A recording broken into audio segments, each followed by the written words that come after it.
सुरुवात केली. मग त्यांची परत अनाउन्समेंट आली की नाही डेकवर चला, आपल्या चौफेर आईसबर्ग्स आहेत आणि तुम्ही जर का अजूनही रूम मध्ये बसला असाल तर तुम्ही ट्रिपला या सहलीला आलायत का तुम्ही, आता विचार करा. जगातलं 90% गोड पाणी जे आहे ते अंटार्क्टिकावर आहे, उरलेलं आपल्याला मिळतं फक्त. छोटे छोटे जर अगदी कुठले कण असतील परत जहाजावर जाताना अंटार्क्टिकाच्या लँडवरचे, तर 2-2 जण मिळून बूट घासायचे जोपर्यंत ताऱ्याच्या ब्रशनी घासायचे की जोपर्यंत पूर्ण स्वच्छ होत नाही तोपर्यंत तुम्ही जहाजावर जाऊ शकत नाही. त्यामुळे कधी कधी 20-20 मिनिटं आपले घासा.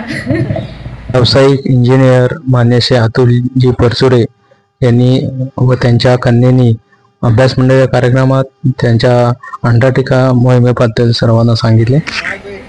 वेगळी सफर तुम्हाला घडणार आहे. कार्यक्रम अतिशय उत्साहवर्धक आणि चांगला आहे.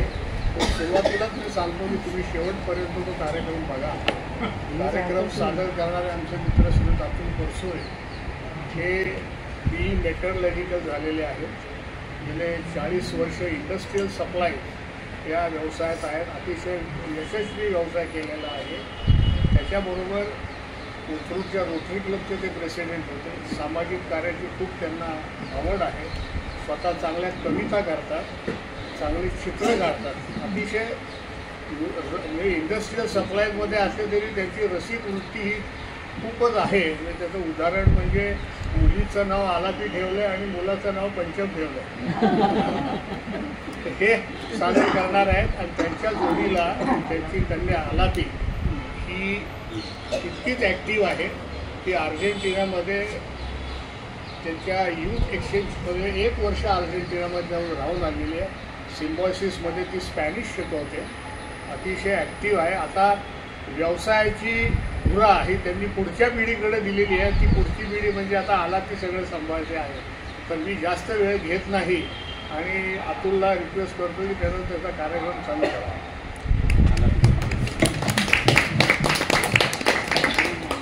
नमस्कार. तर बाबा कोर विषयामध्ये हात घालणार आहेत. त्याच्या आधी काकांनी आतमध्ये विचारलं होतं की हे अंटार्क्टिकाला जायचं आलं कुठनं.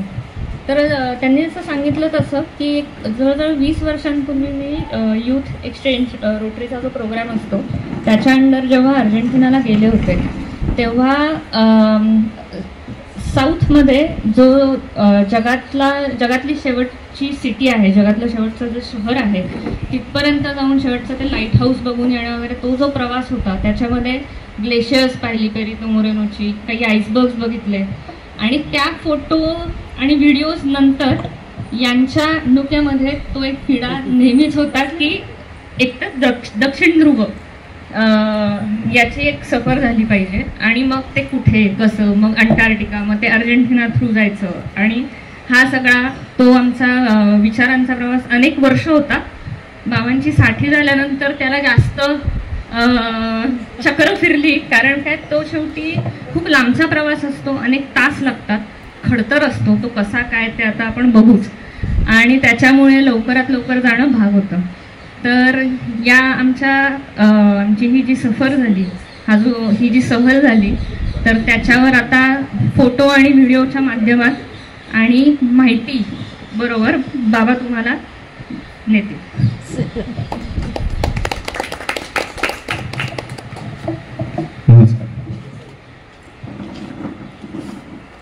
अंटार्क्टिकाचा सगळाच एक्सपिरियन्स हा खरंच आगळा वेगळा होता. कारण ही नुसती सहल नव्हती, हे एक्सपिडिशनच होतं. त्यामुळे जणू काही शाळेत गेल्यासारखी स्थिती होती. ज्या क्रूजवर आम्ही गेलो होतो तिथे साधारण रोज सकाळी 10 वाजल्यापासून संध्याकाळी 6 पर्यंत आम्हाला लेक्चर्स असायचे आणि त्यांच्याकडे वेगळ्या वेगळ्या विषयाचे तज्ज्ञ अंटार्क्टिका विषयीचे होते, म्हणजे एन्व्हायरमेंटचे होते, त्यानंतर तिथल्या प्रत्येक पेंग्विनचा वेगळा हे होता, सीलचा वेगळा एक्सपर्ट होता, व्हेलचा वेगळा, म्हणजे इतके सायंटिस्ट पण त्या क्रूजमध्ये होते. त्यामुळे खूप माहिती पण त्यांनी दिली. त्यामुळे ही नुसती सहल होती असं नाही, शाळा एक्सपिडिशन खऱ्या अर्थाने होतं. अंटार्क्टिकाविषयी आता थोडी माहिती मी देतो की हा Antarctica is called as cold desert. कारण जसं सहारा आहे वाळवंट, तसंच अंटार्क्टिका हे वाळवंट आहे, फक्त ते वाळूचं नाही, ते बर्फाचं वाळवंट आहे. कारण अंटार्क्टिकावर खूप थिक आईस लेअर आहे, तर तिथे वॉटर प्रेसिपिटेशन अजिबातच नाही आहे. म्हणजे 50 mm सुद्धा पाऊस पडत नाही आणि स्नोफॉल पण होत नाही. त्यामुळे नॅचरली जे आईस शीट आहे ते गेले लाखो वर्ष आईस शीट आहे तिथे. आणि नवा आईस जो पडतो तो फक्त समुद्राच्या काठावर जेवढा पडतो तेवढाच पडतो, बाकी नवा ॲक्च्युअल स्नोफॉल काही फारसा होत नाही. त्यामुळे it is called as cold desert. आणि हा इथे ह्युमिडिटी काही असं नाही, एक्स्ट्रीम कोल्ड आहे. त्यामुळे होतं काय की सनलाईट जरी आला तरी तो बर्फावरनं रिफ्लेक्शन होतं त्याचं, त्याच्यामुळे बर्फ वितळतच नाही, तो आहे तसाच राहतो आणि थिक होतच जातो दिवसेंदिवस, वर्षानुवर्ष तो जाड होतच राहतो. म्हणजे अंटार्क्टिकाचं असं म्हणतात की लाखो वर्षापूर्वी अंटार्क्टिका या खंडावर पण व्हेजिटेशन होतं, कारण तेव्हा CO2 ॲम्पल होता, त्यामुळे झाडं होती, सगळं होतं. पुढे काय झालं की पृथ्वीच्या टेक्टॉनिक प्लेट मुवमेंटमध्ये हा खंड आफ्रिकेपासून डिटॅच झाला आणि तो साऊथकडे ढकलला गेला आणि तो खूप कोल्डेस्ट पार्टकडे ढकलला गेला खंड. आणि त्याच्यामुळे तिथे बर्फाचं कव्हर व्हायला सुरुवात झाली. त्यामुळे आता असं लक्षात येते शास्त्रज्ञांच्या की खाली काही फॉसिल्स सापडत आहेत, म्हणजे त्यावरून अंदाज आहे की व्हेजिटेशन एकेकाळी इथे होतं. मग त्याचा अभ्यास करून आता ते या निर्णयाला आलेत फॉसिल्सचा की काही लाख वर्षापूर्वी इथे व्हेजिटेशन होतं आणि तो खंड कसा सेपरेट झाला असेल वगैरे, तो सगळा अभ्यास झाला. आत्ताचा जो शोध चालू झाला माणसाचा, तो 15व्या शतकापासनं लोक शोधत होते अंटार्क्टिका. कारण सायंटिस्टना काय वाटत होतं की ज्यावरती नॉर्थ पोल आहे तिथे जसा लँडमास आहे तसा साऊथला पण कुठंतरी लँडमास असणार आहे, साऊथ पोलच्या जवळ पण. तर त्या लँडमासच्या शोधार्थ बरेच शास्त्रज्ञ आणि एक्सपिडिशन करणारे तेव्हा जसे दर्यावरती लोक होते ते फिरत होते. असं करता करता जेव्हा 34 मिलियन वर्ष आता माहिती आहे की अंटार्क्टिका आहे, 34 मिलियन इयर्स हा आता अभ्यास झालेला आहे, म्हणजे तेवढं तर नक्कीच त्याचं आयुष्य आहे. आणि 1770 मध्ये James cook captain James cook नावाचा तो दर्यावर्दी होता, त्यांनी पहिल्यांदा अंटार्क्टिकाला सर्क्युलर चक्कर मारली. म्हणजे तो खऱ्या अर्थाने पहिल्यांदा खंड त्याला सापडला असं म्हणायला हरकत नाही. पुढे नॉर्वे, न्यूझीलंड यांच्या टीम्स त्याही आधीचा क्लेम करत होत्या, त्या आम्हाला आधी सापडला वगैरे, पण ते काही खरं नाही आहे. पुढे नेहमीप्रमाणे ब्रिटिशांनी क्लेम करण्याचा प्रयत्न केला होता, पण तो काही यशस्वी झाला नाही. हा टॉलेस्ट कॉन्टिनेंट आहे जगातला, हा जो खंड आहे तो. आणि ॲव्हरेज एलिव्हेशन जर का बघितलं तर ते साधारणपणे 7200 फूट आहे. हायेस्ट आईस शीट जे आहे ते 4.9 किलोमीटर थिक आहे. एवढं जाड बर्फाचे लेअर आहेत हायेस्ट जे आहेत ते. पण ॲव्हरेज आईस कव्हर सुद्धा जे आहे ते 1.5 किलोमीटरपेक्षा जास्त आहे, म्हणजे कुठेच 1.5 किलोमीटरच्या खाली बर्फ नाही. त्याचा जो हायेस्ट पॉइंट आहे विन्सन मॅसेट म्हणतात त्याला, तो 16,000 फूट उंच आहे, 16,050 फूट. आणि जर का अंटार्क्टिकावरचं सगळं बर्फ कधी काळी ग्लोबल वॉर्मिंगनी वगैरे वितळलं तर जगभरातल्या समुद्राचं वॉटर लेवल जी आहे ती 60 मीटरपेक्षा जास्त वाढेल. आत्ता अंटार्क्टिकावर 99% जास्त पार्ट हा बर्फ आहे, म्हणजे 0.01% वगैरे फक्त लँड शिल्लक आहे, बाकी सगळा बर्फच आहे 10%. जो अंटार्क्टिकाच्या भोवती जो समुद्र आहे तो सदर्न सी म्हणतात त्याला सगळ्याला. सदर्न सीची ॲव्हरेज डेप्थ जी आहे ती साधारणपणे 10,000 फूट आहे कुठेही, म्हणजे त्याच्या आजूबाजूला जो समुद्र आहे तो. आणि त्याची डीपेस्ट सी लेवल जो आहे तो साधारणपणे 24,300 फूट आहे. एवढा खोल समुद्र अंटार्क्टिकाच्या भोवती आहे, या आयलंड खंडाभोवती. आणि most of the ocean is deeper than 3000 metres. आता आम्ही कुठे गेलो होतो, तर आपल्याला म्हणजे क्रुझेस ज्या जातात त्या कुठे जातात, तर हा जो पार्ट दिसतोय पेनिन्सुला म्हणतात त्याला, अंटार्क्टिका पेनिन्सुला. तर आपल्याला जे आपल्यासारखे लोक जातात त्यांना इथपर्यंत जायला अलाउड आहे, आपण या एरियात आपण जातो फक्त. आणि बाकी सगळं जो इनर कोर जो आहे तिथे आपण पोहोचूच शकत नाही. जर का तुम्ही पाहिलं तर अंटार्क्टिकाच्या भोवती तुम्हाला सदर्न सी दिसतोय बघा. इंडियन ओशन सदर्न सी, त्याला तिथे इंडियन ओशन म्हणतात, इकडे सदर्न सी म्हणतात. तो वेडेल सी त्याचाच एक भाग आहे. या बाजूला पॅसिफिक आहे, पलीकडे अटलांटिक आहे नॉर्थला. ते मी जे मगाशी म्हणालो 14 मिलियन स्क्वेअर किलोमीटर टोटल अंटार्क्टिकाचा एरिया आहे. 90% ऑफ वर्ल्ड आईस आहे. 60% वर्ल्ड फ्रेश वॉटर आहे. 0.4% फ्री ऑफ आईस. आणि आता हा फक्त सायन्स करता डेडिकेट केलेला खंड आहे.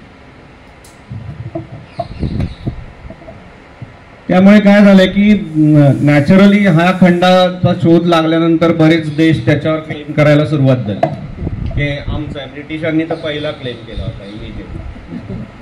तर त्यामुळे काय झालं की ती भांडणं करण्यात काही अर्थ नव्हता, म्हणून 12 देशांनी मिळून 1/12/59 अंटार्क्टिका ट्रीटी केली. त्याच्यामध्ये त्यांनी असं ठरवलं की हा फक्त सायन्स आणि पीस करता खंड रिझर्व करू. मग त्याच्यात 91 मध्ये परत सप्लिमेंटरी एक ट्रीटी झाली, ज्याच्यामध्ये न्यूक्लिअर टेस्टिंग तिथे कुठलंही करायचं नाही आणि एन्व्हायरमेंट प्रोटेक्शन साठी हा भर द्यायचा अंटार्क्टिकावर, हा निर्णय झाला.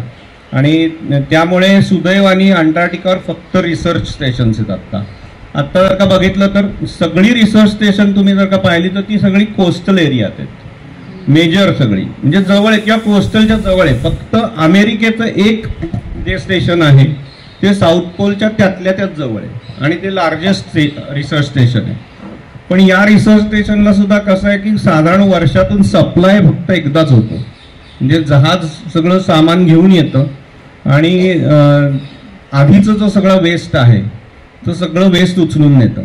अंटार्क्टिकावर कोणतंही ऑर्गॅनिक अथवा इनऑर्गॅनिक कुठलंही वेस्ट टाकायला परवानगी नाहीये. म्हणजे अगदी तुमचं शिशू सुद्धा तिथे डिस्पोज ऑफ होत नाही, ते सगळं त्या जहाजावर परत जातं. मे बी त्यावर इंटरनल काही ट्रीटमेंट करत असतील केमिकल, पण ते सगळं भरून परत जहाजावर भरलं जातं आणि ते त्या देशात जाऊन त्याचं वेस्टचं रिमूव्हल करतात.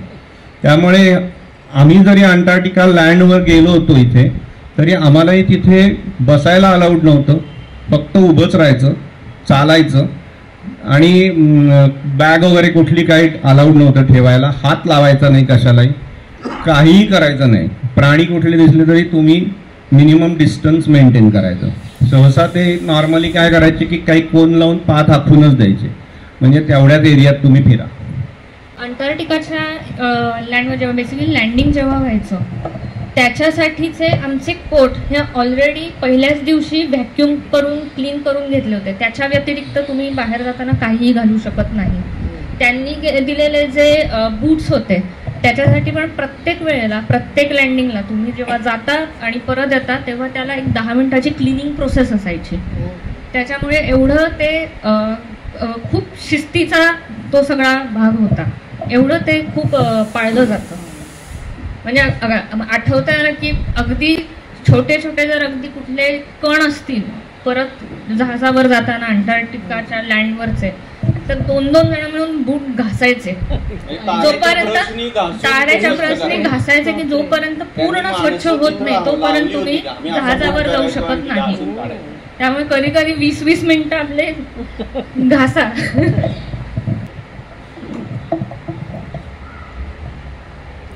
हा आमचा प्रवास होता. आम्ही जसं आलापीनी सांगितलं तसं अर्जेंटिनाच्या सदर्न मोस्ट सिटी जी आहे उस्वाईया, तो उस्वाईयातून आमचा प्रवास चालू होता. अंटार्क्टिकाला जाणं आणि खरं तर कसं आहे की आपल्यासाठी ते अत्यंत लांब आहे. त्याच्यामुळे आम्ही आत्ता वाया दुबई गेलो. तर पहिलं दुबईचं फ्लाईट झाल्यावर दुबई ते ब्युएनस आयरेस हा प्रवास जो आहे तो 20 तासाचा आहे आणि ते नॉनस्टॉप फ्लाईट आहे. साधारण 18 तासांनी फ्लाईट एकदा साओ पावलोला अर्धा तास थांबतो आणि काही पॅसेंजर्स साओ पावलोचे उतरतात आणि मग पुढे ब्युएनस आयरेस. त्यामुळे प्रवास अत्यंत टायरिंग आहे आणि ओव्हरऑल जर का बघितलं तर आपल्याकडचे लेओव्हर्स आणि हे सगळं बघितलं तर तो जाताना प्रवासच मुळात 30-32 तासाचा होतो वन वे. आणि त्या उस्वाईयाहून ऍक्च्युअल आपण जेव्हा त्या जहाजाने निघतो तेव्हा तो प्रवास अंटार्क्टिका पेनिन्सुला एरियात यायचा प्रवास 2.5 दिवसाचा आहे. तर हो, आता त्याच्यामध्ये काय आहे की निघालं आपण अंटार्क्टिकाला की सगळ्यात गंमत कुठे आहे की सुरुवातीला बिगल पॅसेज म्हणून पॅसेज येतो, तेव्हा एका बाजूला चिली आणि एका बाजूला अर्जेंटिनाच्या बॉर्डर्स आहेत सुरुवातीला. पण तो प्रवास हार्डली साधारणपणे 8-7-8 तासाचा आहे आणि त्याच्या पुढे तुम्हाला ड्रेक पॅसेज नावाचा भयानक पॅसेज चालू होतो जो तुम्हाला अंटार्क्टिकावर जाईपर्यंत साथ सोबत करतो. तर ते आता आपण माहिती त्याची पुढे बघूच. जी क्रूज होती, या ज्या क्रुजेस आहेत अंटार्क्टिकाला जाणाऱ्या, या आपल्याला आता क्रूज म्हणल्यावर असं वाटतं की 2-2 हजार माणसांच्या क्रूज आणि अशा माहितीत असतात आपल्या, पण अंटार्क्टिकाला जाणाऱ्या एक्सपिडिशन क्रुजेस असल्यामुळे त्या छोट्या आहेत. आता आमच्या क्रूजची कपॅसिटी 196 पॅसेंजर्सची होती आणि जवळजवळ 130चा क्रू होता. आणि आम्ही जो घेतली होती ती क्रूज खूप लक्झरियस क्रूज होती, म्हणजे अगदी 7 स्टार 5 स्टार 7 स्टार फॅसिलिटीज असणारी क्रूज होती. एकदा आत गेल्यावर सगळ्या गोष्टी फ्री होत्या, रूमला सेपरेट बटलर होता, सोयी सगळ्या चांगल्या होत्या. आणि आताच्या ज्या क्रुजेस ज्या आहेत, आता ही आम्ही जो गेलो तो वर्ल्ड नॅव्हिगेटर म्हणून ते जहाज होतं. वर्ल्ड नॅव्हिगेटर हे जहाज बांधलंच मुळात 21 साली आहे, आता 2021चं जहाज येते. तर ती सगळी नव्या टेक्नॉलॉजीची जहाज आहेत, त्यामुळे आपल्याला जे टायटॅनिक माहिती आहे की काय झालं तसं आजकालच्या या जहाजांना होण्याची शक्यता फारच कमी आहे ड्रेक पॅसेजमध्ये सुद्धा, कारण त्याला बॅलन्सर्स आहेत, त्याला नेव्हिगेशनच्या सिस्टीम्स खूप आधुनिक आहेत, त्यांना आधीच बऱ्याच वेळेला समुद्राची कंडिशन काय कळालेली असते, त्याप्रमाणे ते वळवतात थोडंसं. तर त्यामुळे जरी ड्रेक पॅसेज भयंकर असला तरी धोका त्या मानाने कमी आहे. हाच तो ड्रेक पॅसेज जो मी आत्ता उल्लेख केला. तो ड्रेक पॅसेजमध्ये होतं काय की साऊथ अमेरिका आणि अंटार्क्टिकाच्या मध्ये हा जो येतो हा सगळ्यात व्हॉल्युमिनस ओशन करंट आहे जगातला, आणि त्याच्यामुळे इथे साधारणपणे 60-70 फुटाच्या सुद्धा लाटा येतात. आमच्या सुदैवाने जाताना आम्हाला ड्रेक पॅसेजला ते असं म्हणतात, either it can be may be it could be a lake passage और it could be a shake passage. आता आमचं काय झालं, जाताना आम्हाला बऱ्यापैकी लेक पॅसेज मिळाला, पण येताना आम्हाला कम्प्लीट शेक पॅसेज मिळाला. म्हणजे इतकं भयानक हालत होतं ते सगळं, इतकं स्टॉर्मी होतं. आणि जवळजवळ 30 तास तर इतके भयानक गेले की त्यावेळेला डेकवर माणसं दिसत नव्हती, जेवायला माणसं येत नव्हती, सगळे आपापल्या खोल्यांमध्ये बसले होते, गोळ्या काय का, कारण प्रचंड हालत होतं. आणि ड्रेक पॅसेजमध्ये आत्तापर्यंत 10,000 माणसं मेली आहेत, म्हणजे कारण 22 साली लास्ट डेथ झालाय ड्रेक पॅसेजमध्ये. म्हणजे अजून सुद्धा ते रिस्की आहेच आहे, त्यामुळे अंटार्क्टिकाच्या प्रवासातला सगळ्यात रिस्की पार्ट हा ड्रेक पॅसेजचा आहे. ड्रेक पॅसेजचं का व्हाय इट इज सो डेंजरस, कारण ॲव्हरेज डेप्थ त्याची साधारण 10,000 फूट आहे. त्यानंतर डीपर रिजन्सला ती जवळजवळ 16,000 फीट आहे. अटलांटिक आणि पॅसिफिक पहिल्यांदा तिथे एकत्र येतात, वेस्ट आणि ईस्ट कडून. आणि त्यानंतर होतं काय की पुढे ते सदर्न ओशन त्याला मिळतो, त्यामुळे 3 ओशन एकत्र आल्यामुळे तिथे भयानक स्टॉर्मी येतो पॅसेज.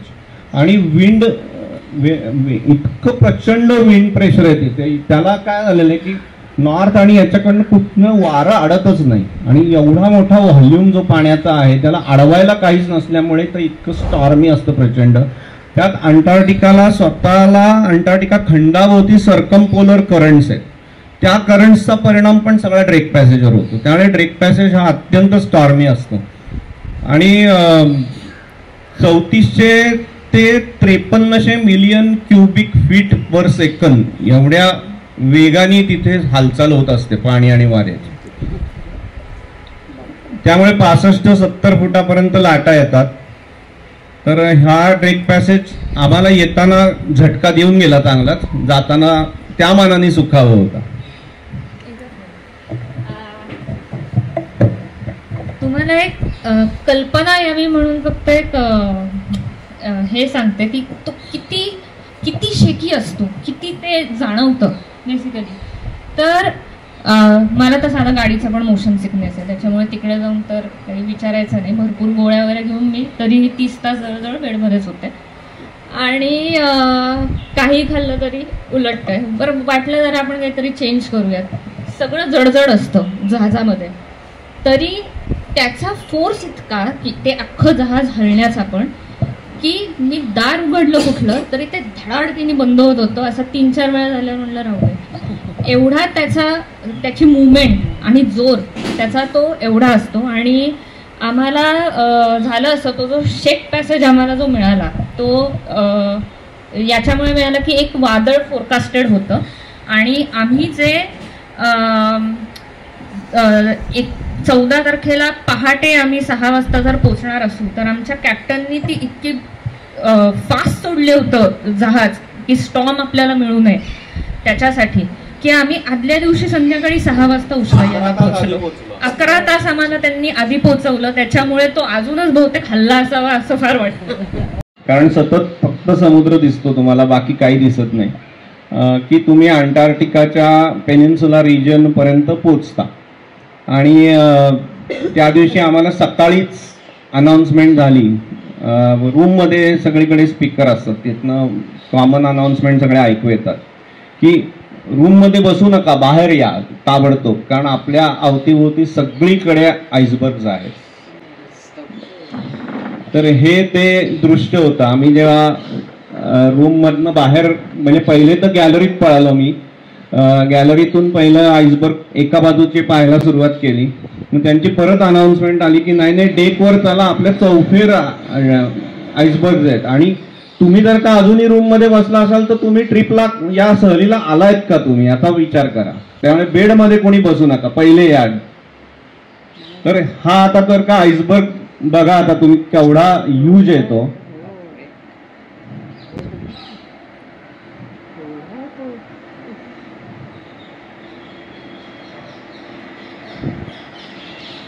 हा पहिला गॅलरीतून घेतलेला व्हिडिओ होता. आणि आईसबर्ग नेहमी जेवढा आपल्याला दिसतो त्याचा 1/10 खाली असतो. 90% खाली असतं. हा सॉरी 90% खाली असतं. 1/10 दिसतो आपल्याला.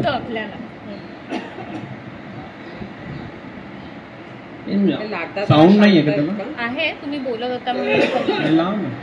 इथे लाटा जरा शांत आहेत का? हा, त्या मी म्हणलं ना गेलो तेव्हा एवढंच नव्हतंच कार, मी जरा शांत होतो. पण आईसबर्ग केवढाले बघा ते सगळे.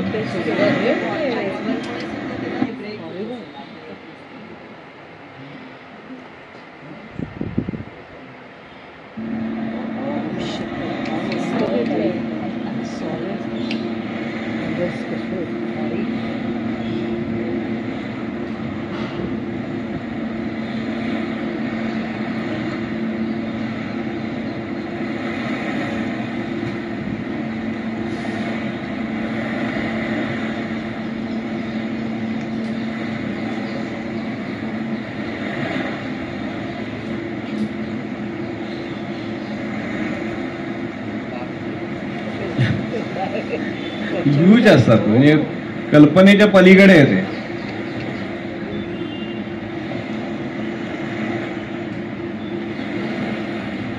म्हणजे आम्ही नजर टाकत होतो तिथे आईसबर्ग होते.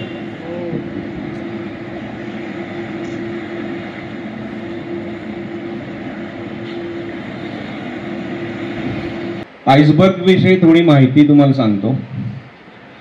ग्लेशियर जेव्हा अंटार्क्टिकाला कसं आहे की कोस्ट लाईनला लागूनच स्नोफॉल होतो. आतला तर आईस शीट जो आहे तो पक्का आहे, त्याला काही नवीन ॲडिशन काही होत नाही.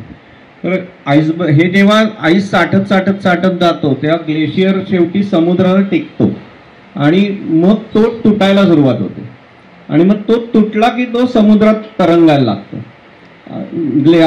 होतं का हे गोड्या, म्हणजे पुन्हा हे गोडं पाणी आहे आईसबर्ग, म्हणजे ते काही सी वॉटर नाही. दुसरं काय होतं, डेन्सिटी जी आहे आईसबर्गची ती पाण्यापेक्षा कमी आहे, 0.9 आहे. त्याच्यामुळे तो तरंगतो, पण एवढा ह्यूज असतो की तर 10% वर तरंगतो, बाकी सगळा खाली तरंगत असतो. तो काही जमिनीला टेकत नाही, कारण तिथे 10,000 फूट खोल समुद्र आहे, तो तरंगतच असतो. त्यामुळे आईसबर्ग एवढे रिस्की असतात, कारण तो तरंगणारा मास आहे, तो सरकू शकतो कुठेही. त्यामुळे जहाजांना आईसबर्ग पासून वाचवण्याची त्यामुळे गरज असते, कारण तो काही एका ठिकाणी अडकलेला क्वचित असं होतं की आईसबर्ग एखाद्या ठिकाणी अडकलेला असतो, पण अदरवाईज तो मुव्हिंगच असतो. म्हणजे आपल्याला ती मोशन दिसत नसते, कारण ते एवढं ह्यूज आहे. तर एखादा डोंगर उभा असल्यावर का दिसतो. त्याच्यामध्ये B-15 नावाचा आतापर्यंतचा लार्जेस्ट आईसबर्ग मिळाला होता, जो आता नाहीये, तो तुटून फुटून तो आता गेला. पण त्याचा साईज जो होता तो 12,000 स्क्वेअर किलोमीटर होता त्या आईसबर्गचा. म्हणजे यू कॅन इमॅजिन की आईसबर्ग केवढे असू शकतात. आत्ताचा जो सगळ्यात मोठा आईसबर्ग आहे A23A म्हणतात त्याला. हा आधीचा जो गेला तो B-15 नावाचा आईसबर्ग होता. तो आत्ताचा करंटली लार्जेस्ट जो आहे तो 3500 स्क्वेअर किलोमीटर आहे हा सुद्धा आत्ताचा जो आहे तो. आणि आता तो साऊथ जॉर्जिया आयलंडच्या जवळपास आलाय तरंगत. तो 1986ला निघाला. ऍक्च्युली तो अडकला सुरुवातीला पेनिन्सुला, आणि नंतर तो 2020 साली मूव्ह व्हायला सुरुवात झाली, आणि आता तो मूव्ह होतोय. तो इतके वर्ष 86 ते 2020 एकाच ठिकाणी होता, आणि मग आता तो तुटायला सुरुवात होईल, कारण एकदा तो मूव्ह व्हायला लागला की त्याचे तुकडे होण्याचे चान्सेस वाढायला लागतात. हा जो आत्ताचा आहे तो सुद्धा 400 मीटर डेप्थ आहे त्याची, म्हणजे तो 1300च्या वर फूट खाली आत्ता आहे म्हणजे समुद्रात. आणि साधारणपणे 5 मीटरच्या वर ज्याची लांबी आहे त्याला आईसबर्ग म्हणतात. 2 मीटर पर्यंत जर का असेल त्याला ग्रोलर म्हणतात, आणि अप टू 5 मीटर्स जे असतील ते म्हणजे 3 ते 5 मीटर त्याला बर्जी बिट्स असं नाव दिलेलं आहे. B-15 जेव्हा काव झाला ना 2000 साली, तेव्हा तो 37 किलोमीटर वाईड होता आणि 295 किलोमीटर लांब होता. एवढा ह्यूज तो आईसबर्ग होता. आता आईसबर्ग जर का पाहिलं तर निळे दिसत आहेत बघा.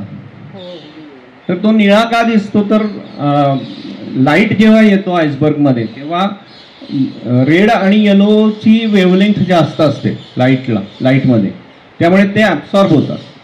पण ब्लूचे वेव्हलेंथ शॉर्ट असते, त्याच्यामुळे तो स्कॅटर होतो आणि रिफ्लेक्टही होतो, बाहेर येतो. त्यामुळे आपल्याला आईसबर्ग निळे पण दिसतात. कारण ते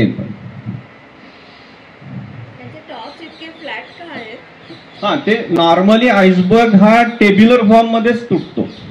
जे काय आहे ते निसर्गाची ती कमाल आहे की तो असा टेब्युलर फॉर्म मध्येच निघताना.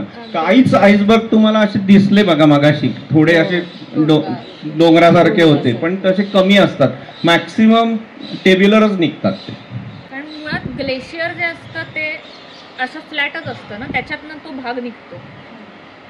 जेव्हा साठत जातं, एवढा ह्यूज मास येतो की तो असा साठत चपटा असा लांब त्या अंटार्क्टिकाच्या लँड पासून तो वाढायला लागतो, आणि मग तो इतका कॅन्टिलिव्हर लोड झाल्यावर तो कधीतरी तुटतो तिथनं. तर तो बेसिकली ग्लेशियर हा तिथे साठलेला बर्फ तुटणं हाच, म्हणजे ग्लेशियरचा भाग तुटणं हाच आईसबर्ग आहे. आणि जे वेगवेगळे अजून आकार दिसतात की आता डोंगरासारखे असतात, तर ते वाऱ्यामुळे असतं. वाऱ्यामुळे जे काही वेळा इरोजन जे होतं त्याचं, त्यामुळे काहीच आईसबर्ग असे दिसतात. पण आम्ही पाहिलेले 90% वर आईसबर्ग हे टेब्युलर फॉर्म मध्येच होते. ग्लेशियर केवढा असणार ना, तेव्हा त्याचा एवढा मोठा आईसबर्ग निघाला नाही. ते आपल्या सगळं कल्पनेच्या पलीकडे मोठं आहे ते सगळं. आईसबर्गचं असं एज काही असतं का? साधारणपणे आता हा 86 साली निघालेला आहे आत्ताचा आईसबर्ग. आता आपण 25 सालमध्ये आहोत, म्हणजे अजून तरी तो आहे एवढा 3400 स्क्वेअर किलोमीटर. म्हणजे तो आता हळूहळू वाहत जाईल तसं त्याचे तुकडे तुकडे तुकडे होऊन तो एकदाचा विरघळेल, तोपर्यंत नवा कुठला तरी येईल. आता त्याच्या व्यतिरिक्त बरेच आईसबर्ग आहेतच. हा मोठा आहे म्हणून त्याचं एवढं वर्णन आहे, बाकी काही नाही. आता आमचं कसं आहे, क्रूजमध्ये लेक्चर्स जरी असली तरी रोज सकाळी आणि रोज दुपारी एकदा आम्हाला ॲक्च्युअल अंटार्क्टिका लँडवर घेऊन जायचे, कारण त्याच्याशिवाय तिथलं वाईल्ड लाईफ आणि हे दिसणार नव्हतं. तर जरा क्लायमेट चांगलं असेल तर लँडवर न्यायचे. एखादी वेळेला ते आम्हाला फक्त पाण्यातच खूप लांब फिरवून आणायचे समुद्रात. तर त्याला झोड्याक म्हणून रबरी बोट्स होत्या. त्या बोट्समध्ये साधारण 8 ते 10 माणसं बसवायचे ते, आणि त्यांचा जो एक्सपर्ट आहे आणि ड्रायव्हर आहे तो असायचा. ड्रायव्हर म्हणजे तो नॉर्मली ते सायंटिस्टच ड्रायव्हर असायचे आणि तेच माहिती पण द्यायचे त्यावेळेला. लँडवर गेलो तर नॉर्मली आपल्याला पेंग्विन्स आणि हे सगळं पाहायला मिळतं. पाण्यात फिरताना तुम्हाला व्हेल्स, सील्स आणि बाकी वाईल्ड लाईफ बघायला मिळतं. तर जसं आलापीनी मगाशी सांगितलं की जायला पण जामानिमा खूप असायचा आम्हाला. त्याचं कारण एक तर प्रचंड थंडी आहे तिथे, साधारण मायनस. जरी आत्ता आपण जे आम्ही गेलो होतो समर सीझन आहे. अंटार्क्टिकाच्या सगळ्या क्रूजच्या टूर ज्या आहेत फक्त नोव्हेंबर ते मार्च असतात, कारण तो तिथला समर सीझन आहे. आणि समर सीझन असल्यामुळे तिथं त्यावेळेला साधारण 0 to -10 टेम्परेचरची रेंज आहे.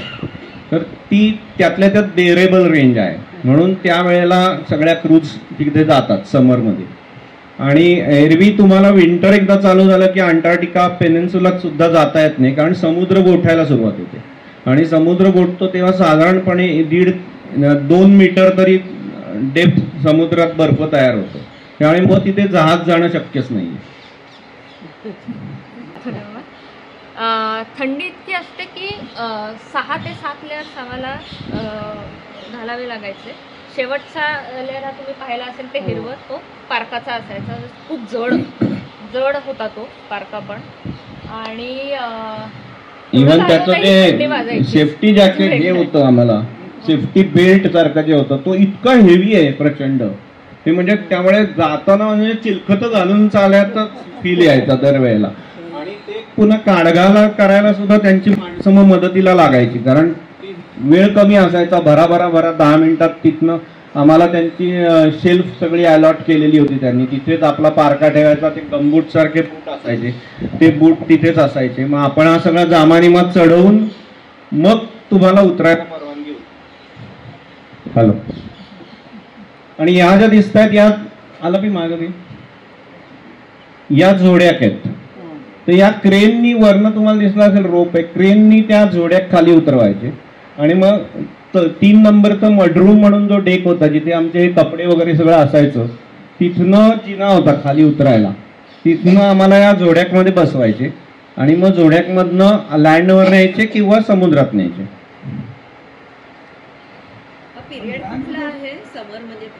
नोव्हेंबर ते मार्च.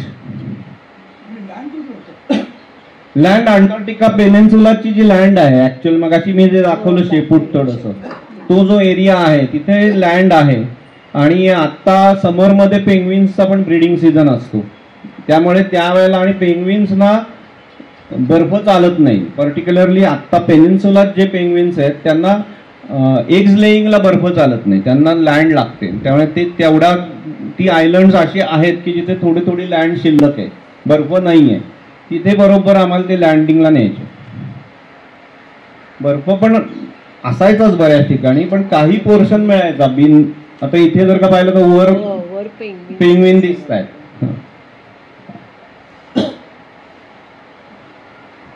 आता हा जो आहे तो पेंग्विन्सची जी व्हरायटी आहे सगळी ती याच्यात. तर हे जे हे एम्परर पेंग्विन हा सगळ्यात मोठा पेंग्विन आहे. हा साधारणपणे 4 फूट उंच असतो, हा बराच मोठा असतो. पण हा आम्ही गेलो त्या पेनिन्सुला एरियात हा पेंग्विन नसतो. हा साऊथ जॉर्जिया आयलँड्सवर हल्ली जास्त संख्येने आढळतो. हा जो दुसरा किंग आहे तो त्याच्याहून थोडा हात कमी दिसतो. हा जो जेंटू म्हणून पेंग्विन आहे, हा आम्ही बदाम जिथे आलापीनी केलेत हे 3 पेंग्विन आम्हाला दिसले. तर तो जेंटू पेंग्विन, दुसरा जो आम्हाला दिसला तो चिनस्ट्रॅप म्हणून दिसला आणि तिसरा अडेली म्हणून दिसला. असे 3 प्रकारचे पेंग्विन आम्हाला बघायला मिळाले.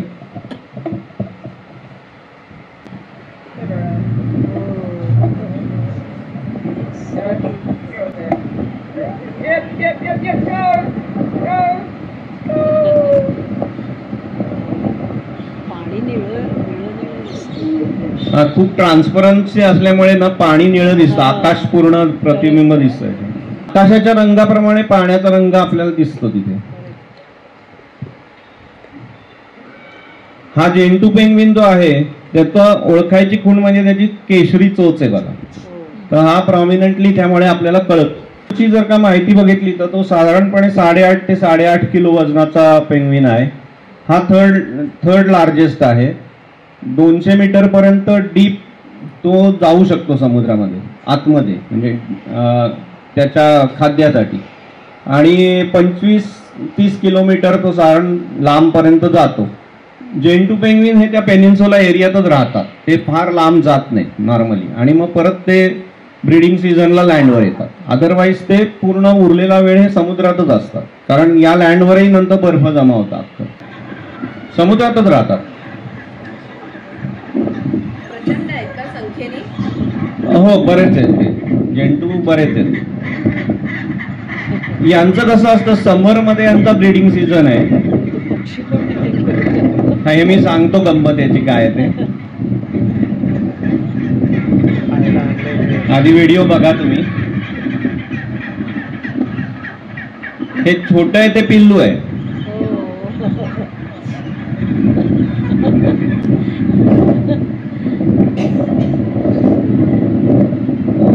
ती फीड करते त्याला आता.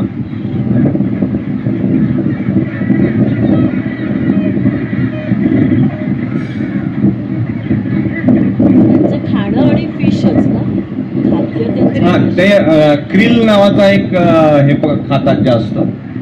छोटे फिश पण खातात.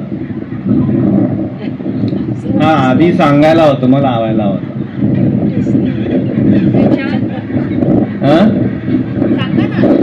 हे बघा काय याची गंमत सांगतो की हा साधारणपणे आता हे पिल्लू सेपरेट होण्याच्या आईला अपेक्षा आहे त्याच्या, कारण 2 महिने पिल्लाला सांभाळतात आई वडील. 2 महिन्यांनी त्यांची अपेक्षा असते आता तू तुझं बघ बाबा आता लवकरात लवकर. त्यामुळे ती आता त्याला सेपरेशनच्या मागे आहे. त्यामुळे तो खूप हट्ट करत होतं, ते तिला खायला ते मधून अधून घालत होती. आणि शेवटी जर का तुम्ही पाहिलं तर तो पाठलाग जो झाला की ते आईच्या जे मागं लागलं होतं ती त्याच्यापासून लांब पळत पळत पळत गेली.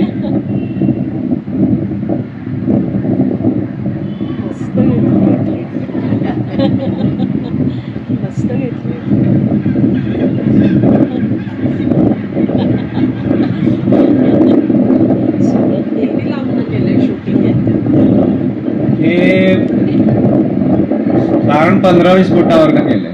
पण डिसेंबरच्या सुमारास यांचं हॅचिंग आणि हे होऊन पिल्लं जन्माला येतात. त्याच्या पुढची 2-3 महिने ते पिल्लाला भरवतात दोघं आई वडील पिरियॉडिकली जाऊन येऊन. पेंग्विन्स हे जे जमात आहे ही मोनोगॅमी वाली जमात आहे. त्यामुळे जेव्हा विंटरमध्ये नर पहिल्यांदा लँडवर येतो तर त्यांचं जे पोहणं आहे त्याला पॉर्पायझिंग म्हणतात. तर ते पॉर्पायझिंग करत करत बिचारे समुद्रात बर्फ तेव्हा शिल्लक असतो त्याला 1000 अडथळे पार करून ते लँडवर येतात. त्यात त्यांना प्रिडेटर आहे, म्हणजे लेपर्ड सील जो आहे तो पेंग्विन्सचा प्रिडेटर आहे. आणि लेपर्ड सील मागावरच असतात तेव्हा की आता हे ब्रीडिंग सीझनला लँडवर जाणार तेव्हा त्यांना खाद्य मिळणार, त्याप्रमाणे ते दबा धरून बसलेले असतात. त्यातनं या सगळ्या हर्डल्समधनं तो नर तिथे पोचतो. तो पोचला की त्यांचं घरटं म्हणजे चक्क पेबल्स म्हणजे दगडांचं घरटं असतं, काही विशेष काही. तो मग दगड शोधायला सुरुवात करतो आणि मादीची वाट बघत असतो. मग ती मादी पण येतेच थोडे दिवसात. त्याची जी मादी आहे ती कायम तीच असते, म्हणजे दरवेळेला एवढ्या पेंग्विनमध्ये सुद्धा ती बरोबर त्याला शोधते नराला आपल्या. आणि त्या दोघांचं मेटिंग तिथे मोनोगॅमी आहे, ते पूर्णपणे ते एकनिष्ठ राहतात एकमेकांबरोबर कायम. आणि दरवर्षी तेवढे ब्रीडिंग सीझन पुरते मेटिंग पुरतेच भेटतात. नंतर परत ते 2 महिन्यांनी पाण्यात गेले 3 महिन्यांनी की पुन्हा वर्षांनीच भेटतात ब्रीडिंगच्या यायला. पण त्याच मादीला तोच नर भेटतो. आणि पिल्लं पण त्या एवढ्या गडबडीत मध्ये आपल्या आई वडिलांना शोधत असतात. तो तिला खुश करायला इव्हन हे नर दगड तिला प्रेझेंट करतात. त्यानंतर आणि दुसऱ्याच चोरतात पण बरं का दगड, म्हणजे शेजारच्याचा दगड पण उचलून आणतात. आता तेच चालू आहे. दुसऱ्याचं ऍक्च्युअली घरट आहे तिकडे, तिकडचे दगड उचलून इकडे हे करतात. आम्हाला जे 3 प्रकारचे दिसले त्यातला हा चिन स्ट्रॅप आहे. याला बघा इथं चीनवर स्ट्रॅप आहे म्हणून याला चिन स्ट्रॅप म्हणतात. आणि तिसरा जो आहे त्याला आडेली नाव आहे. तो आडेलिया कुठे आहे? आडेलीचं कुठे आहे? त्याच्या डोळ्याभोवती अशी पांढरी रिंग असते. तर ते डिस्टिंग्विश यांनी आपल्याला करता येतं. तर आम्हाला हे 3 प्रकारचे पेंग्विन तिथे दिसले. हे त्याचं किती खडतर आहे, कारण ती गर्दी इतकी होते की काही काही वेळा 2-2, 3-3 किलोमीटर ते पेंग्विन बिचारे चढत चढत चढत वर जाऊन घरटं करतात.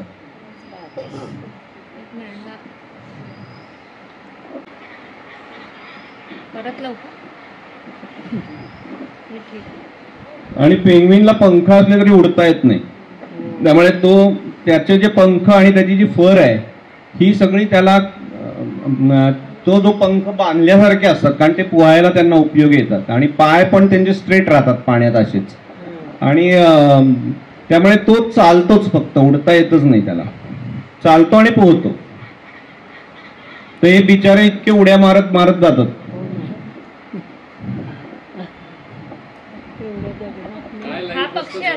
साधारणपणे गेंटू पेंग्विन 15 ते 20 वर्ष जगतात.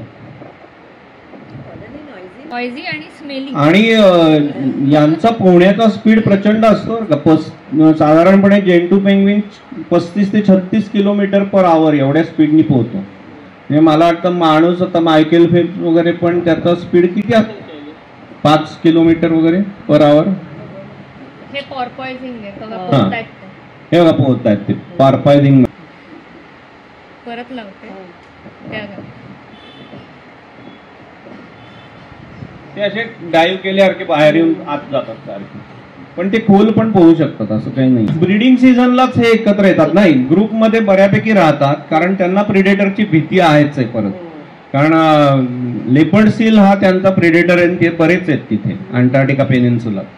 त्यामुळे हे जेव्हा फायनली पाण्यात उतरतात ब्रीडिंग सीझन नंतर, त्यावेळेला ते बरेच गठ्ठ्याने उतरतात. जसे ते आपल्याला ते आफ्रिकेत कसे ते ट्रान्सफर होताना दिसतात, तसं पेंग्विन पण पाण्यात गठ्ठ्यानी बऱ्यापैकी लागोपाठ उतरतात.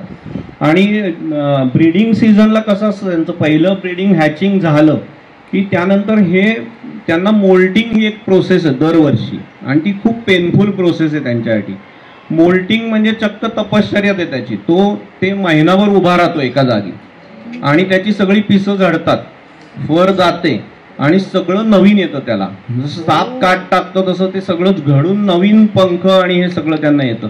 तर त्या काळामध्ये त्यांचं वजन कमी होण्याची खूप शक्यता असते. त्यामुळे मोल्टिंगच्या आधी पेंग्विन खूप खातात, का की त्याला नंतर उभं जेव्हा राहील नंतर त्यावेळेला त्याच्या शरीराची फॅट त्याला तेवढी पुरेशी राहील, आणि मग परत एकदा सगळं पंख फर आल्यानंतरच ते पाण्यात उतरतात. मग साधारण समरच्या एंडला हे पाण्यात उतरायला सुरुवात करतात, म्हणजे मार्च एंडच्या सुमाराला यांची पाण्यात उतरायला सुरुवात होते. नोव्हेंबर पासून ते पाण्याच्या बाहेर येतात समर सीझनला, ब्रीडिंग सीझन त्यांच्या दृष्टीने, आणि मार्चला एंडला सगळे परत पाण्यात जातात. आणि त्याच वेळेला नवीन जी इन्फंट्स आहेत, हे पिल्लं झालेली, त्यांची पहिला प्रवास पाण्यातला चालू होतो त्यावेळेला. मग त्यावेळेला त्याची आई आधी खाली उतरतात, आई वडील त्याला बोलवतात पिल्लाला, ते नाही उतरलं पटकन तर निघून जातात, ते मग जातं बरोबर उड्या मारून. आणि हाच सीझन असतो जेव्हा लेपर्ड सील बेसिकली प्रेडेटर्स पासून त्यांना काही रक्षणाला नाहीये पेंग्विनला, त्यामुळे लेपर्ड सीलनी पकडला की पकडला, काही त्याला मेला तो, म्हणजे काही त्याला काही प्रतिकार काही नाहीये. हा, एव्हरी इयर मोल्टिंगची जी प्रोसेस आहे ती एव्हरी इयर, ती फक्त त्यांनाच नाहीये, व्हेलला पण आहे, सीलला पण आहे, सगळ्यांना त्यांना मोल्टिंग आहे या सगळ्या प्राण्यांना. 1 महिना उभे राहतात. समर आता हे जायच्या आधी साधारण ते 1-2 महिना उभे राहतात. मग शेवटचे म्हणजे एकदा त्यांचं हॅचिंग होऊन पिल्लं झाली, 2 महिने पिल्लांना सांभाळलं, 2-2.5 महिने, की मग ते मोल्टिंगच्या प्रोसिजरला लागतात. आणि ते मोल्टिंग कंपल्सरी आहे त्यांना, कारण त्याशिवाय त्यांच्या नवीन ताकदच येणार नाही. त्यांना एवढं समुद्रात पुढे 8 महिने समुद्रात राहायचं असतं पुढे. याच्या व्यतिरिक्त दिसणारा तिथला प्राणी म्हणजे सील. सीलमध्ये आता आम्हाला जे दिसले सील ते 2च प्रकारचे दिसले, एक फर सील दिसले आणि लेपर्ड सील दिसले. तर हा लेपर्ड सील हा तिथला प्रेडेटर आहे. फर सील नॉर्मली पेंग्विनची शिकार वगैरे फारसे करत नाहीत. ते क्रिल जो प्राणी आहे तो पुढे घेतलाय आम्ही. तो क्रिल म्हणजे आर्थ्रोपोडासारखाच प्रकार आहे, म्हणजे आपले लॉबस्टर्स किंवा याची जी साधारण त्या प्रजातीतला तो प्राणी आहे. तर ते मॅक्सिमम हे पेंग्विन्स किंवा सील्स हा क्रिल खातात मॅक्सिमम. आपलं कोळंबी टाईप दिसणारा आहे. आणि त्याच्याने हा खूप न्यूट्रिशियस आहे. त्याचा पुढे माहिती देतो त्याचा व्हिडिओ होता ना. लेपर्ड सीलची शिकार पेंग्विनची केलेली फोटो मिळाला होता आम्हाला. फक्त एक आमच्या आधीच्या ग्रुपला मिळाला होता तो फोटो. त्यांनाही व्हिडिओ नाही मिळाला, फोटो मिळाला.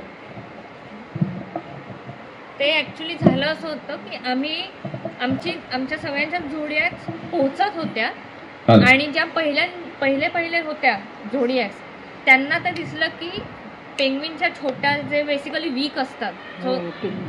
हा लेपर्ड सील्सचा हंटिंग सीझन असतो बेसिकली. कारण काय सगळे जायला लागलेले असतात पाण्यामध्ये आणि वीक जे असतात त्यांना ते पकडून हंटिंग करतात. सो तो त्यांना दिसला होता आणि मग एकाला फक्त फोटो त्याचा मिळाला होता. लेपर्ड सीलचं आयुष्य साधारण 15 ते 25 वर्ष आहे. 300 ते 500 किलो वजन असतं याचं. साधारणपणे 8 ते 11.5-12 फूट लांब असतात. 40 km/h स्पीड आहे त्यांचा पोहण्याचा आणि 80 मीटर डीप पर्यंत पण ते समुद्रात आतमध्ये जातात. आणि काही सील्स 90 मिनिटं अंडर वॉटर राहतात, म्हणजे बाहेर येत नाहीत. आता याच्यात पुन्हा प्रकार आहेत. काही आता लेपर्ड सीलला वगैरे कान नाही आहेत, तर ते त्यांच्यामध्ये मेकॅनिझम असतं. ते सोनार नावाच्या सिस्टीमनी, म्हणजे ही जी आहे साधारण सांगतो त्याचं काय हे आहे. अकॉस्टिक पल्सेस ज्या आहेत ना पाण्यातल्या, त्या आधारे ते ऐकतात. त्याच्या आणि ते प्रे किंवा याच्याकडे बघतात. आणि त्यांच्या डोळ्याभोवती पण सिल्वर अशी रिंग असते रेटिनाभोवती, जी नॉर्मली मांजरांना पण असते. तर त्यांना त्यामुळे रात्रीचं जास्त स्पष्ट दिसतं. जसं मांजरांना जास्त दिसतं आपल्यापेक्षा, तसंच या सील्सना पण दिसतं. त्यामुळे ते डीप सी मध्ये पण शिकार करू शकतात. हा त्यांना त्याचा ॲडव्हान्टेज मिळतो. आणि हे जे त्याची फर आहे त्याला सगळ्याला ब्लबर म्हणतात. म्हणजे ही जी थिक लेअर ऑफ फॅट आहे चक्क, आणि ती ऑइली फॅट आहे. तर त्याच्यामुळे त्यांना उकडतं खूप सील्सना, आणि म्हणून ते पाण्यात सतत राहू शकतात. त्यामुळे त्यांना पाणीच आवडतं, कारण की त्यांना निसर्गाने ती फरच अशी दिली आहे की त्यांना उकडतंच.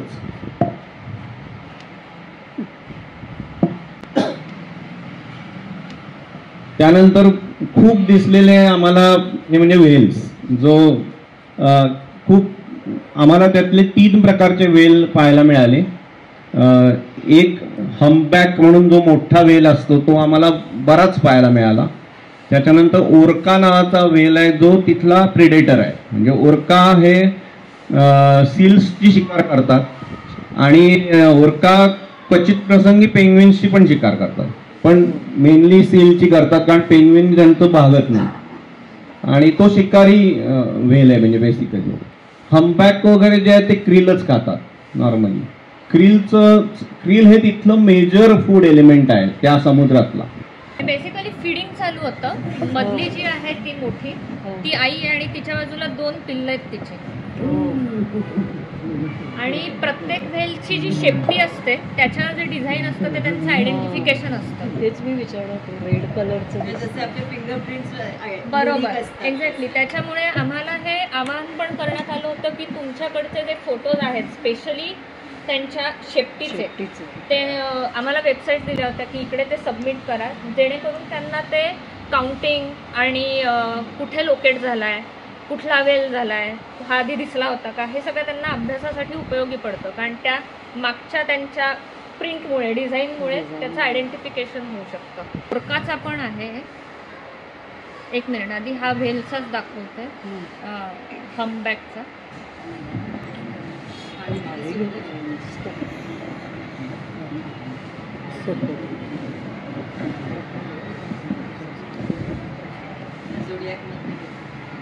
जोड्याक मधून घेतलेले. जेव्हा वेल एक्झेल करतो त्यावेळेला हा आवाज येतो असा शिट्टीसारखा. त्याचे जे लॅरिक्स आहे, साऊंड बॉक्स, आणि त्याला एक टिश्यू असतो फोल्ड झालेला, तर त्याच्यामुळे हा असा आवाज येतात. आणि व्हेल बरंच कम्युनिकेशन या आवाजांमधनं एकमेकांनाही करतात. अत्यंत हुशार प्राणी हा.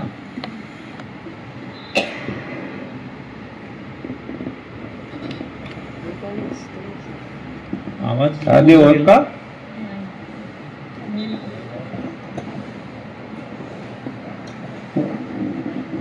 का पण वेलच असतात ना.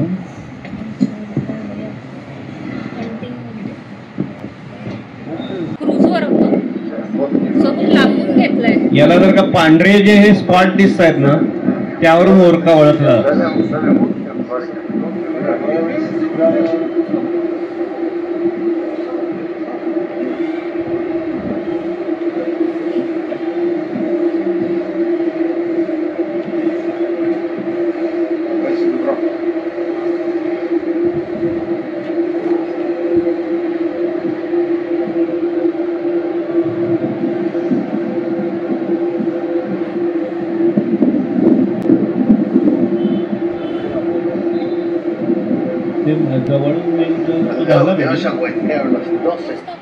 प्रकार पाहिला तुम्ही. आता या वेलला पॅरासाइट्स बघा किती जमा झाले याच्या अंगावर.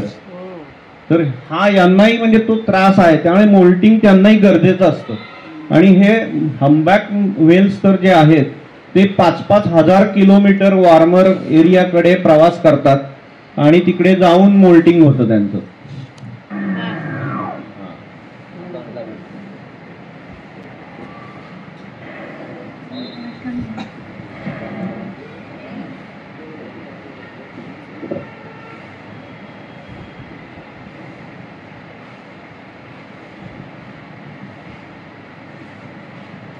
हम्बॅक बराच धीट असतो, म्हणजे आमच्या इवन झोडॅकच्या बऱ्यापैकी जवळ यायचा तो. क्युरियस असतो.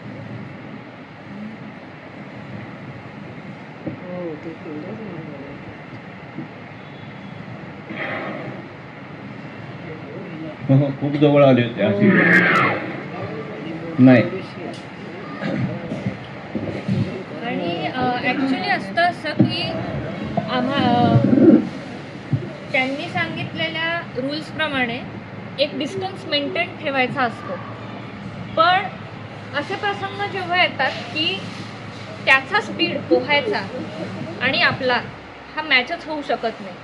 तुम्हाला तिकडे कुठेतरी दिसत असेल आणि 5 सेकंदाच्या आत कधी तो तुमच्या इकडे येतो ते कळत नाही. इकडे डिस्टन्स ठेवायचा हे जे असतं ते सगळे फॉलो करत असतात. त्याच्यामुळे हे ॲक्च्युली आम्हाला बऱ्यापैकी लांब दिसत होते तेव्हा. आणि जेव्हा शोधत होतो की बाबा कुठे कुठे कुठे, तोपर्यंत ते तिकडे आलेले होते. आणि दुसरा स्ट्रिक्ट रूल हा पण जे ड्रायव्हर्स असतात त्यांच्यासाठी असतो की जेव्हा तुम्हाला असं कळतं की आता तो जवळ आहे तेव्हा तुम्ही नाही हलू शकत. मग तुम्ही जिकडे आहात तिकडे थांबा, wait for that animal to proceed, आणि मग काय तुमचं जे होईल ते होईल. म्हणजे त्यामुळे बेसिकली हलू नाही शकत. म्हणजे कधी त्या बोटीच्या खाली गेलेत ना, पण ते हार्मलेस असतात आणि ते फक्त अगदी जवळ आले तर क्युरियस पण असतात की कोण आहे बाबा, म्हणून फक्त अंदाज घ्यायला येतात आणि निघून जातात आपले वगैरे करत नाही. हम्बॅक जो आहे त्याचं लाईफ स्पॅन पण खूप आहे. 50 ते 90 वर्ष हम्बॅक जगतात. 60 फूट लांबी असते त्याची, साधारण 3 मीटर हाईट असते. त्यानंतर 40 टन वजन असतं. आणि ते साधारणपणे 5000 ते 8000 किलोमीटर प्रवास सहज करतात. आणि मोल्टिंग पिरियडमध्ये तर ते त्यांचं काय होतं, ब्रीडिंग आणि मोल्टिंग हे ते वॉर्मर एरियात जाऊन करतात. त्यामुळे अंटार्क्टिका हा त्यांचा हंटिंग एरिया आहे, बेसिकली फीडिंग एरिया आहे. मग तिथनं ते वॉर्मर एरियात ट्रॅव्हल करतात, मायग्रेशन करतात, तिकडे जातात, मोल्टिंग ब्रीडिंग सायकल पूर्ण करून परत अंटार्क्टिकात येतात. अशी त्यांची लाईफ सायकल चालते.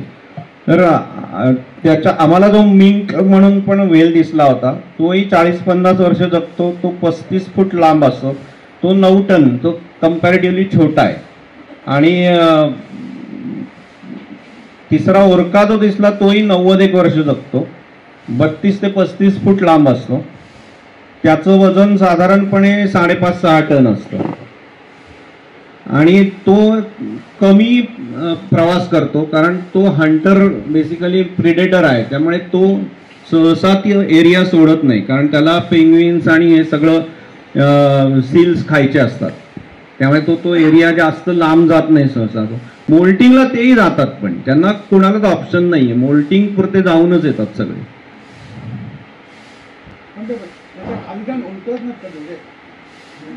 नाही, हम्बॅक तसा गरीब आहे म्हणजे, आणि तो धीट असतो. त्याला आता तुम्ही बघितलं ना इतक्या जवळ यायचे ते काय काय वेळा, की आपल्याला भीती वाटते, एवढं मोठा प्राणी आहे, पण तसं नाही, त्यांचा उपद्रव असं आतापर्यंत कोणाला झालेला नाहीये.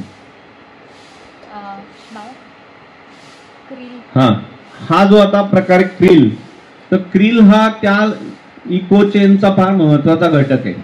आणि त्याच्यात एक सगळ्यात महत्वाचा मेसेज सगळ्यांनाच द्यायचा आहे, की आपल्याकडे अनफॉर्च्युनेटली जे पेट फूड आहे, त्या पेट फूडमध्ये क्रिलचा वापर करण्याकडे कल आहे कंपन्यांचा.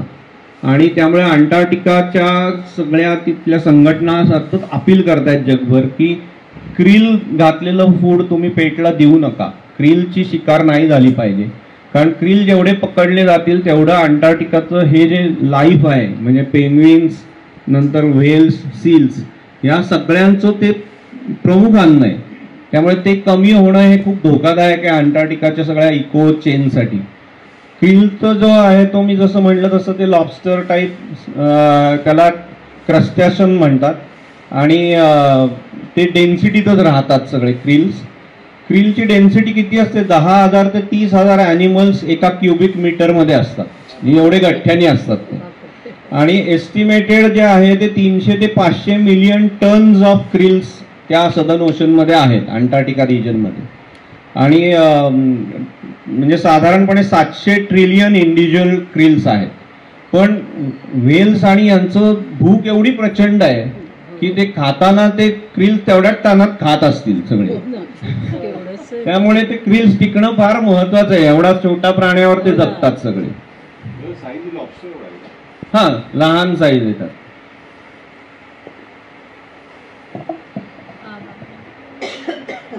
ते जे मी मगाशी म्हटलं हम्बॅकचं जे ब्लोईंग, त्याला स्पाउटिंग म्हणतात, तर तो बेसिकली क्लाउड ऑफ एअर आणि कंडेन्स्ड वॉटर वेपर याच्यामुळे तो आवाज जो येतो एक्झेल करताना, आणि खूप जोरात येतो बरं का. आता समाव व्हिडिओ तेवढा आवाज नाही आला, मोठी शिट्टी वाजल्यासारखा आवाज त्यांचा येतो बाजूला. तिथे आम्हाला पोलर प्लंज त्यांनी करायला सांगितली होती, म्हणजे ज्यांची तयारी आहे त्यांनी करा.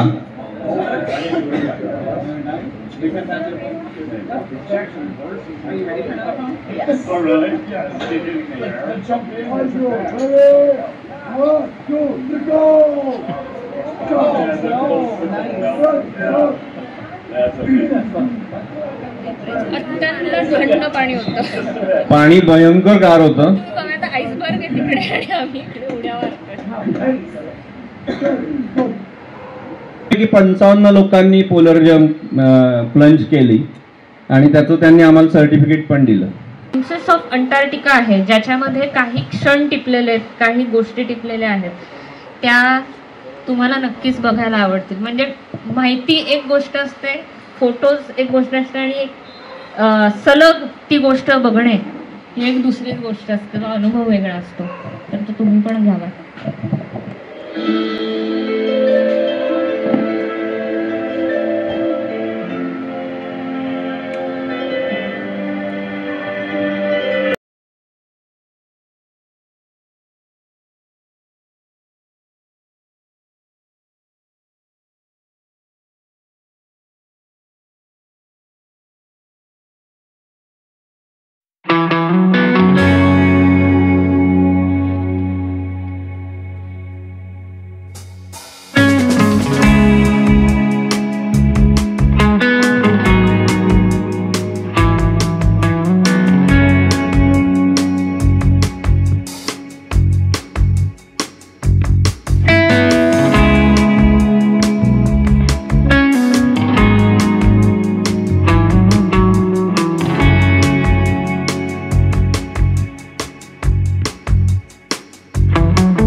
ब्रिटिशांचं पोस्ट ऑफिस आहे तिकडचं जे त्यांनी बांधलं होतं.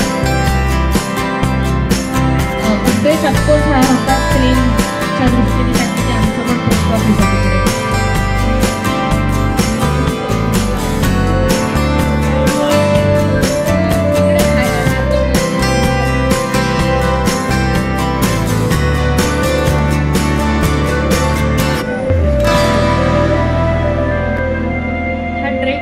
लागायच्या काही तासांआधीचा व्हिडिओ आहे.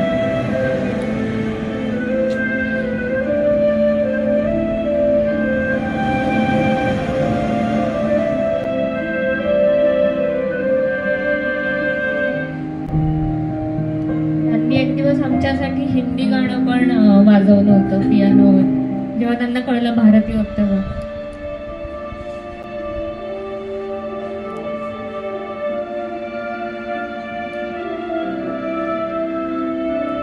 सर्व जगात येत असतील जगातलं लोक येत असतील. टीम खूप मोठी होती क्रूजची आणि जो शेफ होता तो भारतीय होता. हेड शेफ जो होता तो गोव्याचा होता.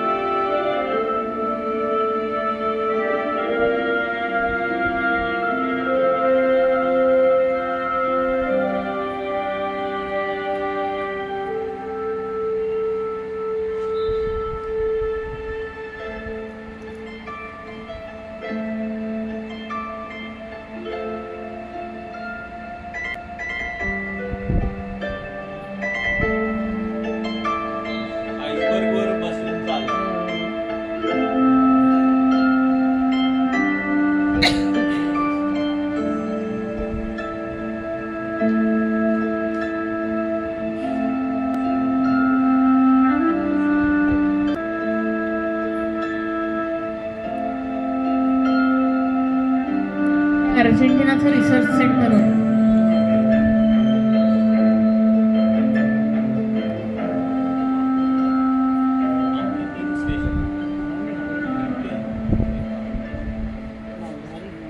आमची जी ट्रिप होती साधारण त्या 10 दिवसाच्या 11 दिवसाच्या 12 दिवसाच्या अशा टूर असतात आणि एक ट्रिप 21 दिवसाची पण असते. ॲक्च्युली आमचं बुकिंग त्या ट्रिपचं केलं होतं पण आमचा अर्जेंटिना व्हिसा आला नाही लवकर, त्यामुळे आमचं ते बुकिंग कॅन्सल झालं. मग आम्ही ही जायचंच ठरवलं होतं म्हणून ही 10 दिवसाची घेतली आणि 21 दिवसाच्या याला साऊथ जॉर्जिया आणि फाकलँड म्हणून ती पण आयलंड्स कव्हर करतात ते. पण नुसतं ज्यांना अंटार्क्टिकाचा अनुभव घ्यायचा आहे, कारण साऊथ जॉर्जिया वगैरे तशी थोडी लांब आहेत तिथून आणि एम्परर पेंग्विन्स तुम्हाला साऊथ जॉर्जियावर बघायला मिळतात मेनली. तर आणि ती वेगळ्याच तऱ्हेची आहे. ती जाते परत केपटाऊनला संपते. तर केपटाऊनला म्हणजे परत साऊथ आफ्रिकेचा व्हिसा काढायला लागणार होता. ते सगळं आमचं काही झालं नाही तेव्हा. मग आम्ही उस्वाईया टू उस्वाईया अशी ही ट्रिप घेतली होती आणि ही ॲटलास ओशन व्हायोजेस नावाच्या कंपनीतनं आम्ही त्यांच्याकडे 3 व्हेसल्स आहेत अशी. आणि जरी आपल्याला लहान लहान वाटतं तरी हे सुद्धा 410 फुटाचं जहाज होतं आणि 19 मीटर विड्थ होती त्याची आणि 10,000 टन वजन होतं त्याचं. हे पोर्तुगीज शिप आहे आणि पोर्तुगीजच कंपनी त्यांची अमेरिकन सबसिडरी आहे ही ॲटलस ओशन व्हायोजेस यांच्या. हे त्या मानाने खूप नवीन शिप आहे, 21 सालचं आहे. तर बऱ्याच कंपन्या आहेत तिकडे जाणाऱ्या पण साधारण सगळ्यांचा जो साईज आहे तो असाच आहे. 190-200च्या आतच टुरिस्ट जाऊ शकतात कारण मोठी क्रूज तिथे तुम्हाला पार्किंग नाही करता येत कुठेही. आत्ता कसं आमची ते ठराविक अंतरावर पार्क करायचे तेवढा दिवस किंवा रात्रीपर्यंत आणि मग झोडॅकमधनं आपल्याला जाता येतं. काही पॅसेजेसमधनं पास पण नाही होऊ शकत. नॅरो इतके आहेत की छोट्या शिप्सच लागतात. 10 दिवस 10 दिवस नाही. आम्ही ॲक्च्युअल अंटार्क्टिका लँडला 5 दिवस म्हणजे मग 5 दिवसात आम्हाला ते सकाळ दुपार रोज बाहेर न्यायचे मात्र. म्हणजे 10 वेळा आउटिंग झालं आमचं. 2.5 दिवस यायला 2.5 दिवस जायला. त्यातलं येतानाचा मध्ये आलापीने एक व्हिडिओ टाकला होता मी चहा पितोय तिथून. तर ते ती मला हसत होती की काय चहाचा सोस एवढा हालतोय गदा गदा. ट्रेन पॅसेज मध्ये सगळं हालत होतं, चहाचा ते इतकं दिवस सुरू होईना त्यांना खाता पिता येत होतं. नाही नाही हो, कसलं काय खाता पिता येत होतं. हो ना. कारण तरी ते पकडून चहा रेस्टॉरंट पित रिकामी होते. असायची, कारण लोक रूमच्या बाहेरच पडत नव्हते आणि कारण खूपच हालत होतं. म्हणजे आलापी तर 30 तास बाहेरच नाही आली. नाही, मी 30 त्याचा तास फोटो बेड नाही मध्ये घेता आला होते. का असं व्हिडिओ? कशाचा? व्हिडिओ आहे राहायला माझ्याकडे. काही सुचतच नव्हतं. नाही माझ्याकडे आहे तेव्हा सगळं, पण तो व्हिडिओ मी तो घेतला पण होता एका ह्याच्यामध्ये, पण तो ना बघण्याला खूप डिस्टर्बिंग आहे, कारण नुसतं असं असं असं हलतं, म्हणजे असं नुसतंच गरगरायला होतं बघून आम्हाला असं. पण फील द्यायला जरा कारण म्हणजे सगळंच ते हालत असतं ना त्याच्यामुळे, म्हणजे म्हणून मी बाबांचा तो फोटो तेव्हा काढला होता, कारण अक्षरशः सगळं हालत होतं, फर्निचर वाचतंय रूम मधलं, आणि म्हटलं तुम्ही पिणार कसा चहा? ते थोडं थोडं करून पित होते, कारण ते थोड्याहून अजून पडलं तर हिंकळून पडेल ते सगळं, त्याच्यामुळे थोडं करून प्यायचं आणि पकडून. हो, खायला वगैरे पडून होते मी आपल्या बेडमधला फोटो. साधारणपणे काय ना की लेअरिंग कॉस्ट, आता तुम्ही जर का अगदी शेवटी बुकिंग मिळालं तुम्हाला सुदैवानी, तर थोडंसं प्राइस कमी मिळण्याचा चान्स असतो, पण साधारणपणे 7,500-8 हजार ते 10-11 हजार डॉलर पर पर्सन एवढा त्याचा चार्ज आहे. आणि जायचं याचं तिकीट साधारणपणे 5 लाख रुपये होतात, दोघांचे झाले म्हणजे 2.5 लाख रुपये वन वे तिकीट आहे आपल्याला, 2 वे म्हणजे अप टू ब्युनस आयरेस. आणि मग आमची टूर ब्युनस आयरेस पासूनच चालू झाली, म्हणजे तिथनं त्या कंपनीने चार्टर फ्लाईटनी आम्हाला उस्वाईयाला आणलं आणि उस्वाईयाहून ट्रिप चालू झाली. परत आल्यावर त्यांनी परत विमानाने ब्युनस आयरेसला सोडलं.